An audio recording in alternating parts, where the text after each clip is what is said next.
guys! Get ready with me! Yan, nakapaghilamos na, nakaligo na. So, ito yung ginamit ko pang hilamos, guys. Yan lang. And then, papakita ko sa inyo yung daily routine ko sa umaga. Sa gabi, almost the same but different products. So, may nagtanong kasi kung ano yung ginagamit ko, bakit daw makinis yung mukha ko. Ganun talaga guys, kapag nag-invest ka sa mukha mo, matrabaho, nakakatamad. Pero in the long run, makikita mo yung result. Kasi pag tumatanda tayo, hindi na tayo bumabata, diba? Ano daw? Pero anyway, talagang tinaga mo na alagaan yung skin mo, makikita mo in the long run kung ano yung kalalabasan, diba? Siyempre, pag tumatanda na tayo, hindi naman tayo mga artista na makakapag-maintain nung kung anek-anek na yan. So, kailangan talagang sipagan natin. So, papakita ko sa inyo guys. Let's go! So, after ko maghilamos, pinakita ko kanina, ito yung ginagamit ko. Yan. Diba? Hindi mo na to kailangan banlawan. Maganda siya sa mukha, guys. Pero konti lang kasi hindi naman ako nagme-makeup pag nasa bahay. Or kung maalis man ako, konti lang. Yan hanggang leeg. Diba? Dahil since umaga pa lang, yan. Wala naman siya masyadong dumi, guys. Pero maganda siya sa mukha, promise. And after this, Vitamin C, Bright and Smooth. Ito yung nilalagay ko umaga sa kagabi. Konti lang. Kasi maaga pa naman. Yan, maganda yan sa mukha, guys. Alagaan natin, huwag tayong tamarin. Kasi kung gusto natin ng magandang balat sa mukha, kailangan consistent, 'di ba? Bago yung pag-rub, puro paangat.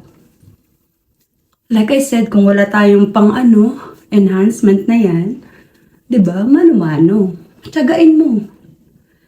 Ikaw naman magbe-benefits niyan kasi mukha mo 'yan, 'di ba? Basta ganyan. Tiyaga-tiyaga lang. 'Di ba? Next. Ito na yung next, guys. Hyaluronic acid. Ganyan ba yung basa niyan? So, yan. After ng vitamin C.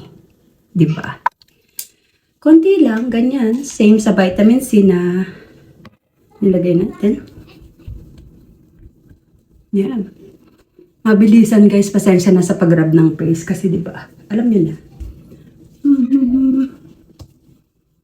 And then next, papatuyuin lang natin yan. Air dry.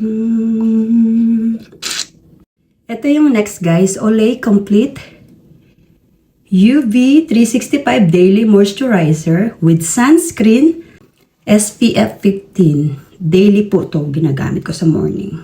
So, apply lang natin siya konti lang. Maaga pa naman.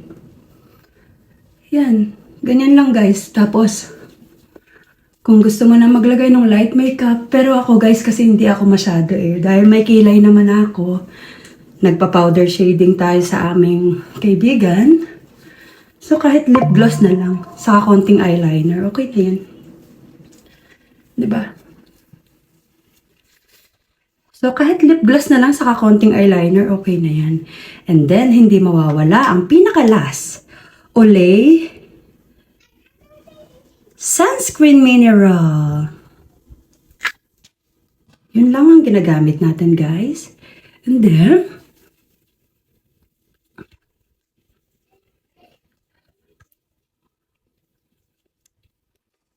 yan lang, guys, diba? Napakasimple lang. Kahit magkonting blush on ka lang sa lip gloss, you're good to go.